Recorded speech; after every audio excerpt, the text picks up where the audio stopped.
Hey guys, this is Pondojo, and today we're going to start our second episode of our tactics series. In our first episode, we talked about two of the most basic tactics of all time, and those are pins and forks.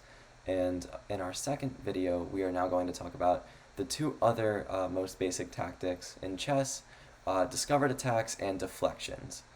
These are both very powerful tactics that will help you either win material or just win your games with checkmate. So let's just dive right in and talk about discovered attacks. In this example here, you can see that our rook for black is attacking the white queen, except for the black bishop that's in the way. And the idea of a discovered attack is that we can remove that blockade and remove whatever's in between the attacker and the defender in order to reveal or discover the attack. So in this case, the move for black is bishop to h2 check. And as you can see, we have with check or with tempo revealed the rook's attack on the queen. And now the king is forced to move. The king can take the black bishop on h2. However, now we can just take on c1, and this position is completely winning for black. And so that's one of the most basic examples of a discovered attack. And in this position, we are going to show a very similar example, except in this case, the rook will be discovering a check, and the rook will be checking the white king rather than the bishop. And in this example, we can see that anywhere that the bishop goes actually is a check. It could go to b8, d8, a5, or in this case g3, and no matter where that bishop goes, it is going to be a check against the white king or a discovered check. So in this case, the way that black takes advantage of this position is to play bishop to g3 check. And as you can see, we've reached another double attack where both the queen and king are under threat. And the king is forced to move in this position. And after the black bishop captures on f2, this position is completely winning for black. In these two positions, we've seen a discovery in which the attack of a rook is revealed against either the black king or white king or white queen, but we can see in this next example that a rook is not the only piece that is capable of these discovered attacks. For a discovered attack, what you want to look for is when you have a line of attack, and this line of attack can come from the bishop, the rook, or the queen, any piece that is capable of long-range maneuvers. So in this case, it is a bishop that has this long-range diagonal that is X-ray attacking the queen on h8 through their own piece, the knight on c3. So in this case, the best move for white is to play knight to b5 check, and black is forced to either take or move the king, and after capturing, we've opened up this attack against the black queen on h8, and now we can just capture, and we're on material. This is going to be a win for white.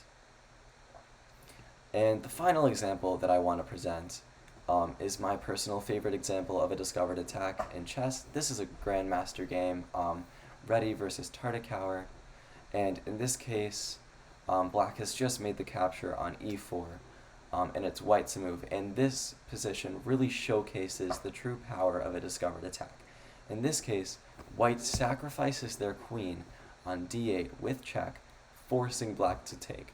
And the reason for this is to open up this now immensely powerful discovered check against the black queen. And now, with the discovered attack of the rook, we have bishop to g5, a double check, and the king is forced to move. Now, the king has two options. First, the king can go to c7, which immediately leads to checkmate with bishop to d8, a beautiful checkmate. However, the black king can also go to e8. However, this leads to rook to d8, checkmate. It's truly a beautiful, beautiful position, and a great example of how powerful a discovered attack can be. And that's going to wrap up our examples of a discovered attack, and from there we are going to move into deflections, the second part of this video. So the idea of a deflection is that if a piece is either overworked in defending or you have a piece that is almost hanging, you may be able to deflect the defender away, removing the defender from this now hanging piece. And in concept, that may sound a little confusing, but you'll see through our examples how this works. And in this case, you can see that this queen is almost hanging, except it is being defended by the white king. But this white king can be very easily removed with the move rook to c1 check. And as you can see, the black king is now deprived of all squares that it can go to that would defend the queen.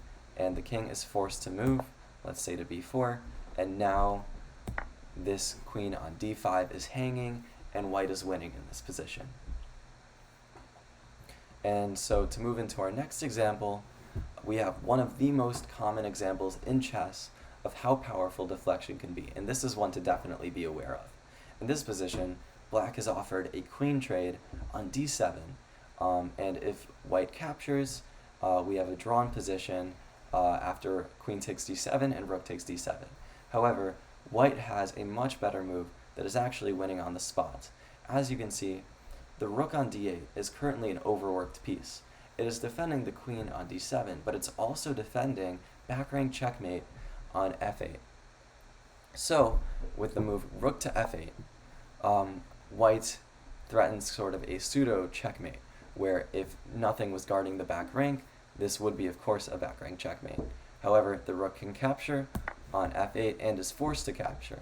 However, this leaves the defense of the black queen completely open. The black queen is defenseless, and we can capture on d7 for free, and this position is completely winning for white.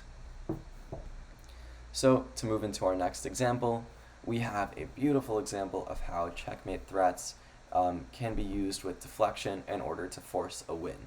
So in this case, white captures on h7, which looks like a strong move. It looks like the black king is in a lot of danger, but actually no. Because of these two checkmate threats from black, both checkmate on c1 and checkmate on a2, white is soon to be checkmated. The white queen is overworked as it is the only piece guarding both of these checkmates, and after rook to c1 check, the queen is forced to capture to defend checkmate. But now the queen is no longer covering the a2 square. It has been deflected away from a2, and now queen takes a2 is checkmate. Now, in our final example of deflections, we have an opening. And this opening is the Smith-Morra gambit for white against the Sicilian after the moves e4, c5, d4, c takes d, and c3. We've entered the Smith-Morra gambit. And if black chooses to take, and then knight takes c3, d6, we have bishop to c4, which is beginning to set up this this deflection if black plays this incorrectly. Now, after an early knight to f6, we have the move e5. And now, black can choose to take on e5, but this is a terrible mistake as we have now opened up the deflection. Bishop takes f7, deflects the white king away from the defense of the queen on d8. And the black king is forced to take, and now the queen is hanging, and white is completely winning in this position. So that's all the examples that I had for you today. I hope you enjoyed this video. I hope you learned something about either discoveries or deflections, or how to apply them in game. And if you like this video, please like or subscribe. It means a lot. And that's all. Thank you.